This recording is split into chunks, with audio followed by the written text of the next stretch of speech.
Terima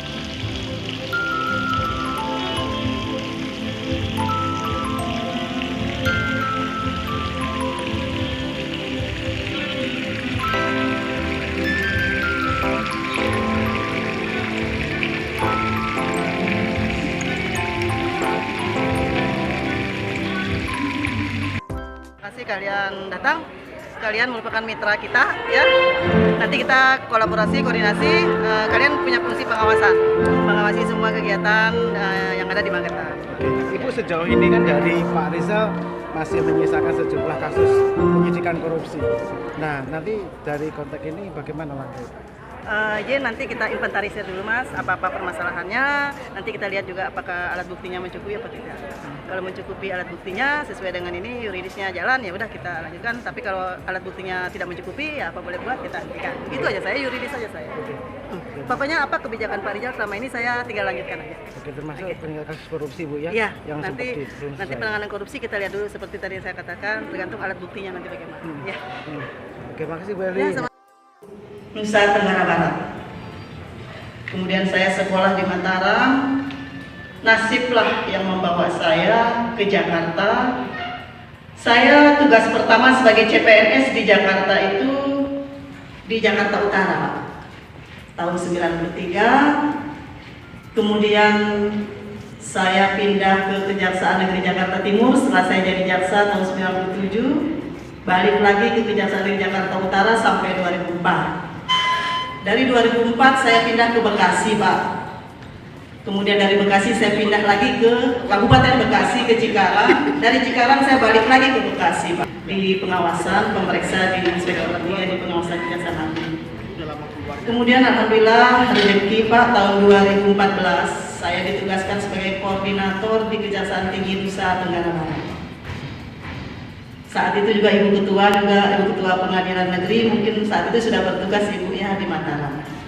Kemudian setelah saya koordinator selama 4 tahun, saya ditugaskan sebagai kajari pertama di Praia, Pak, Lombok Tengah. Uniknya di Praia itu Pak, di Praia itu ada bandara. Kemudian saat ini mungkin ada Bapak Ibu yang belum mengetahui, di wilayah Lombok Tengah itulah sekarang sedang ada pengerjaan lahan sirkuit MotoGP yang mungkin saat ini sedang dikerjakan. Nanti tahun 2021 itu akan dilaksanakan event-event itu. Sibuk sekali Pak Jawa Barat. Kemudian kemarin resmilah saya tanggal 6 pindah dari Lombok Tengah ke Magetan. Izin Pak Bupati, saat ini saya masih megang 2 wilayah Pak.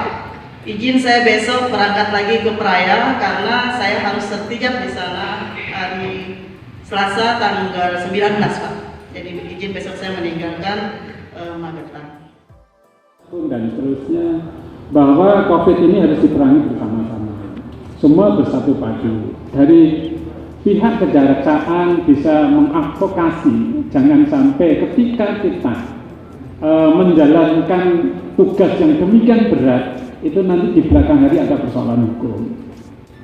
Saya seringkali mengingatkan kepada teman-teman, kebetulan saya pada waktu di peristiwa Aceh tsunami itu, setelah itu ada masa untuk pembangunan kembali, kami ikut di sana.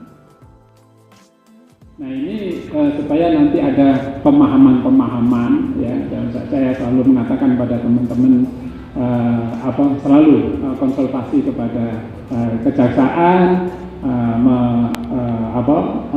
minta advokasi sehingga tidak melangkah. Kita sudah capek bekerja, nanti jangan-jangan di belakang hari malah ada masalah. Nah, oleh sebab itulah ini harus betul-betul dipahami bersama. Ini musuh bersama. Dan yang terakhir yang perlu saya sampaikan bahwa suka tidak suka tahun 98 itu yang namanya krisis itu hanya satu, krisis ekonomi. Dan sekarang ini selain krisis ekonomi ada dimulai dari krisis kesehatan. Pasti akibatnya akan lebih, kalau kita bayangkan akan lebih parah kalau kita tidak hati-hati. Korea Selatan sudah menyatakan resesi, Hong Kong sudah menyatakan resesi, kemudian Singapura sudah mengatakan resesi, dan Filipina sudah juga mengatakan resesi. Oleh sebab itulah pemerintah pusat kemudian mengambil langkah bahwa penanganan COVID tidak boleh mengabaikan ekonomi. Penanganan ekonomi tidak boleh mengabaikan COVID. ini adalah kepintaran kita di dalam mengemudi. Kapan katanya Pak Presiden ngegas, kapan waktunya ngerem. Dan sebab itulah ini perlu kearifan kita, ya, kerja bersama kita untuk membantu pemerintah pusat agar kita semua bisa lepas dari persoalan-persoalan ini. Yang akan menderita adalah rakyat kita.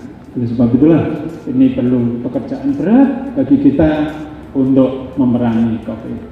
Sekali lagi selamat datang kepada Mbak Eli beserta keluarga, dan mudah-mudahan kerasan di sini, dan saya selalu mengatakan mudah-mudahan siapapun yang pernah di Bekasi Magetan ini selalu mendapatkan karier yang bagus di kemudian hari.